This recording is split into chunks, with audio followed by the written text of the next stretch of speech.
విశ్వాసులు సుఖ జీవితానికి అలవాటు పడిన వారు ఉన్నారు. ఈ రోజుల్లో చాలా మంది దేవుని మందిరానికి వెళ్ళడం మానేసి టెలివిజన్లో ఎవరో ఒక పెద్ద భక్తుడు పేరు చెప్పుకొని, ఆయన భక్తుడు, ఇదిగో ఈయన మహా పెద్ద భక్తుడు కాబట్టి ఆయన మేము టీవీలో చూసినా సరిపోతుంది అని కొంతమంది భక్తుల పేర్లు చెప్పుకొని ఇండ్లల్లో చక్కగా టీవీగా కూర్చొని, మంచాల మీద కూర్చొని, పరుపుల మీద కూర్చొని, వాళ్ళ కుర్చీలో కూర్చొని వాక్యాలు వినడానికి అలవాటు అయిపోయారు. దేవుని మందిరాలకి ఎగ్గొడతా ఉన్నారు. ఇది దేవుడు ఇష్టపడే విధానము కాదు కాదు కాదు.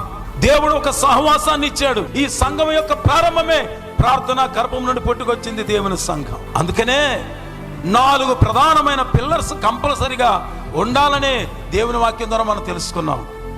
అపోస్తలుల బోధ, సహవాసము, రొట్టె విరుచుట, ప్రార్థించుట, ఈ 4 విషయాల్లో ఎడతెగకుండా ఉన్నారు.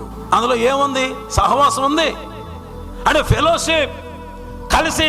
సహవాసం అంటే కలిసి నివసించుట. ఎవరింట్లో వాళ్ళే ఉంటే సహవాసానికి అర్థమేది. Where is the meaning?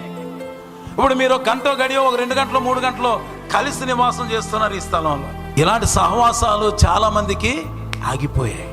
ఎందుకంటే ఇంట్లో బాగా సాగిపోతుంది కాబట్టి. దేవుని మందిరానికి పోకుండా, సేవకులతో ఫెలోషిప్ లేకుండా, సేవకులతో సంబంధం లేకుండా, దేవుడు చెప్పిన ఒక పిల్లర్ లేకుండా, 4 పిల్లర్స్ ఉంటేనే కదా బిల్డింగ్ నిలబడేది. అందులో ఒక పిల్లర్ సహవాసం.